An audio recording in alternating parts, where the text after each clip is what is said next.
ಪ್ರಾರ್ಥಿಸೋಣ. Thank sir. ಅವ್ರ ಬಗ್ಗೆ ಸಾಕಷ್ಟು ವಿಚಾರಗಳನ್ನ ನಮಗೂ ತಿಳಿದಂತೆ ಕಟ್ಕೊಟ್ರು. ಸೊ ಈ ಥರದ ಬದುಕನ್ನು ನಾವು ಓದ್ಕೋಬೇಕಲ್ವಾ? ಸರ್ ಅವರು ಹೇಳಿದಾಗೆ ಅಣೆಕಟ್ಟಿ ಸರ್ ಅವರ ಬದುಕು ಹೇಗಿತ್ತು ಅನ್ನೋದನ್ನ ಅವ್ರ ಉಪನ್ಯಾಸದಲ್ಲಿ ಕಟ್ಕೊಟ್ರು.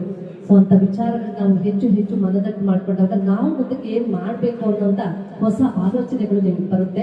ಹಾಗಾಗಿ ಈ ಒಂದು ಕಾರ್ಯಕ್ರಮದಲ್ಲಿ ಬಹಳ ಅರ್ಥಪೂರ್ಣವಾಗಿ ಉಪನ್ಯಾಸ ನಡೆಸ್ಕೊಟ್ಟಿದ್ದಕ್ಕಾಗಿ ಧನ್ಯವಾದ ತಿಳಿಸ್ತಾ, ಈಗ ಮಕ್ಕಳು ನಿಮ್ಮೆಲ್ಲರನ್ನ ಉದ್ದೇಶಿಸಿ ಮಾನ್ಯ ಶಿರಸ್ತೆದಾರರಾಗಿರ್ತಕ್ಕಂತಹ KM ರಮೇಶ್ ಸರ್ ಅವರು ಮಾತನಾಡಬೇಕು ಅಂತ ನಾನು ಅವರನ್ನು ವಿನಂತಿ ಮಾಡ್ತೇನೆ. Please sir. ಹಾರೈಸಿ ತಮ್ಮ ಅಧ್ಯಕ್ಷೀಯ ನುಡಿಗಳನ್ನ ಹಂಚಿಕೊಂಡಿದ್ದಕ್ಕಾಗಿ ಮಾನ್ಯ ಪ್ರಾಂಶುಪಾಲರಿಗೆ ನಾನು ಧನ್ಯವಾದಗಳನ್ನು ಅರ್ಪಿಸ್ತೇನೆ. ಹಾಗೆ ಮಕ್ಕಳು, ಇವತ್ತಿನ ಕಾರ್ಯಕ್ರಮದ ಬಹುಮುಖ್ಯ ಭಾಗವಾಗಿ ಏನು ವಚನ ಸಾಹಿತ್ಯದ ಬಗ್ಗೆ ಪ್ರಬಂಧ ಸ್ಪರ್ಧೆ ಏರ್ಪಡಿಸಿದ್ರು, ಅದರಲ್ಲಿ ಭಾಗವಹಿಸಿ ಬಹುಮಾನಗಳನ್ನು ಪಡೆದುಕೊಂಡಿರ್ತಕ್ಕಂಥ ವಿದ್ಯಾರ್ಥಿಗಳನ್ನ ಈಗ ತಮ್ಮೆಲ್ಲರ ಸಮ್ಮುಖದಲ್ಲಿ ವೇದಿಕೆಗೆ ಕರೆದು ಗಣ್ಯರ ಅಮೂಲ್ಯ ಹಸ್ತದಿಂದ ಬಹುಮಾನವನ್ನ ನೀಡುವಂತಹ ಸಮಯ ಇದಾಗಿದೆ.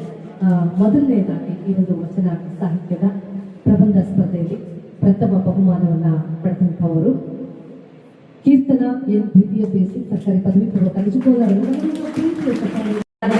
ನಿಮ್ಮೆಲ್ಲರ ಒಂದು ಪ್ರೀತಿಯ ಕೀರ್ತನಗಳಿಗೆ ಅಭಿನಂದನೆಗಳನ್ನ ತಿಳಿಸೋಣ. ಥ್ಯಾಂಕ್ ಯು ಸೋ ಮಚ್ ಕೀರ್ತನ. ಹೀಗೆ ಮತ್ತಷ್ಟು ಕಾರ್ಯಕ್ರಮಗಳಲ್ಲಿ ತಾವು ಭಾಗವಹಿಸಬೇಕು ಅಂತೇಳಿ ವಿನಂತಿ ಮಾಡ್ತಾ ಇವತ್ತು ಇಲಾಖೆಯ ಪರವಾಗಿ ನಿಮಗೆ ಶುಭಾಶಯಗಳನ್ನು ತಿಳಿಸ್ತೇನೆ. Thank you so much.